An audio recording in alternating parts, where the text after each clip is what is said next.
Hello everyone, Christina here. Welcome to another video at my YouTube channel and blog. Today I'm going to be using this stamp set and coordinating dies and also this 6x6 cling stamp set to create 4 cards. Now I designed these products for the latest Simon release and I designed them to go together, which is why they have a very similar look. I'm starting out with the 6x6 cling stamp. And because it is a red rubber stamp and thicker than the usual clear stamps, I've removed the inserts in my MISTI stamp positioning tool so that I can position this thicker stamp in the corner of my MISTI. A while back, Ileana over at My Sweet Petunia, they're the ones that make the MISTI. She sent me these 2 sticky mats to use inside my MISTI, and this is my first time trying them out. I am a new convert to this sticky mat, and you'll see why. It's actually really convenient. For the 4 cards I'm making today, I'm going to make 4 different colored cards, and I'm using cardstock from SSS Stamp. I'm using Fog, Mint, Audrey Blue, and Lavender. And I just wanted some nice, almost Eastery colors for all 4 of these cards. I'm scoring the card bases now because I'm going to stamp this background stamp directly onto the card. So there is a way to make this card design that I'm showing you today a 1-layer card. I will tell you about that when we get to working on some ink blending later, but just keep in the back of your mind that there is a way to make this a completely 1-layer card. So I'm starting out by putting my Fog card base on this sticky mat. And the sticky mat is really great because it holds the card in place so that I can stamp on it and it doesn't have to be right in the corner of the MISTI. Instead, that sticky mat is in the corner. So it really holds everything in place while I do my stamping. And if I needed to stamp this twice or multiple times to get a better impression with my stamp, I could absolutely do that. In this case, I didn't need to. I got a really good impression the first time. And as you can see, as I remove it from the sticky mat, it's held on there really, really tightly. But when I remove it, it doesn't tear my cardstock at all. It's very forgiving and it doesn't have so much stick that it's going to bother your cardstocks. So for that first combination, I used Fog cardstock and Smoke ink. And all of these inks are the classic inks from SSS Stamp. For this next combo, I used Mint cardstock and let's see, what green did I use? I'm not even remembering. Teal. I used teal. For this third card, I used the color High Dive for my ink, and it pairs well with this Audrey Blue cardstock color.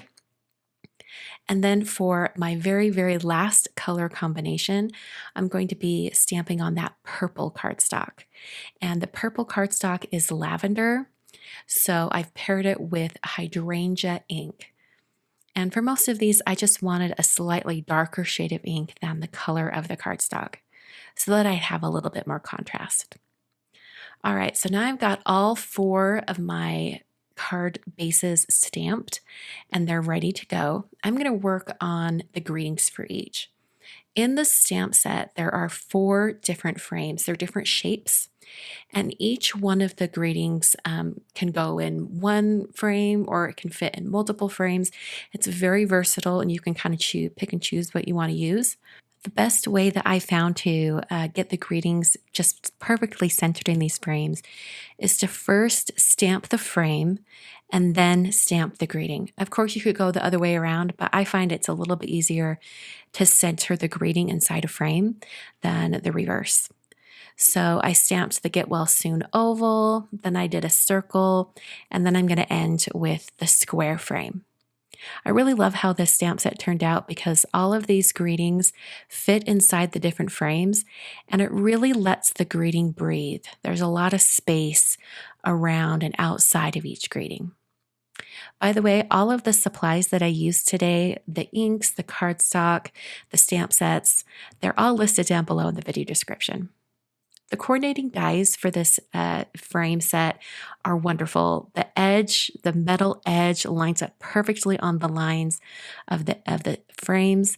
I designed the dies to be a little bit more cushioned on the on the frames than our usual coordinating dies at Simon.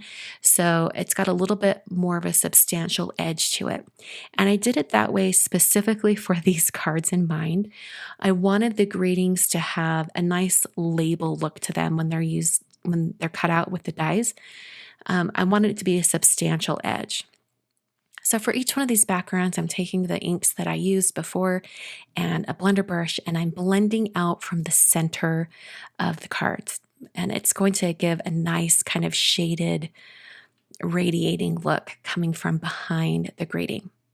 Now, earlier I said that you could definitely make these one layer cards, and I'm going to describe to you how I would do that now.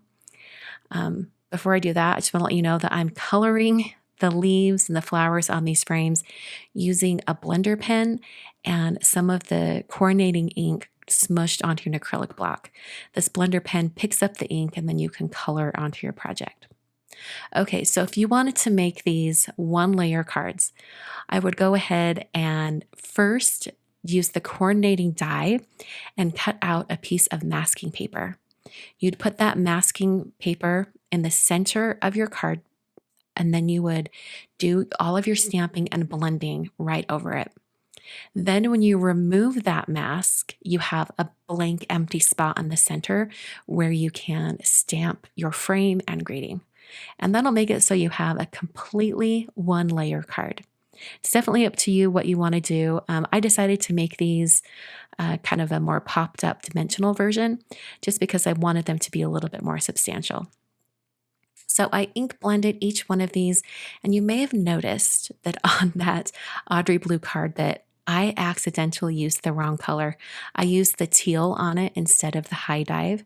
So it's a little bit more green than teal, or a little more, I should say, that aqua color.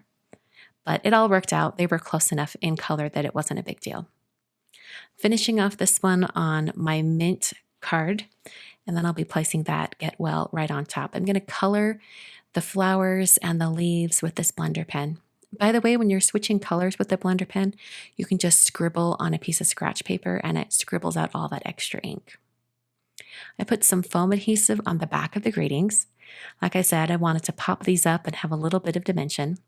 And when I place it over top of that blending, it just has the coolest effect with the kind of that shadow coming out from underneath. Now I could have left it just like this, but I decided that I wanted to add some kind of like pearl things. So I grabbed some Nuvo crystal and jewel drops. These have been in my stash for ages. I have no idea if they're still being sold, these particular colors.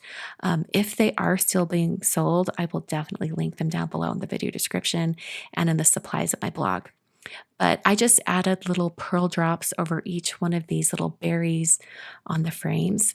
And I used coordinating colors since I am making these monochromatic. And having just that little bit of dimension and shine on those areas looks really, really neat. You'll see it in the photos at the end. I've got the exact colors shown on screen. The crystal drops are in Caribbean Ocean and also Oyster Gray. And then the jewel drops are in Pale Periwinkle and Key Lime. So those are my 4 cards for today. Super simple monochromatic.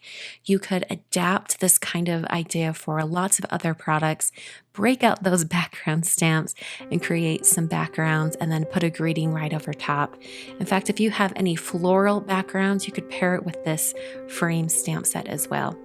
Just a reminder that all of the supplies that I used today are listed down below in the video description, and go check out that new release over at Simon. I will put a link to the full release in the video description below also. Thanks for watching. I will see you guys tomorrow for more Distress Oxide ink blending combos.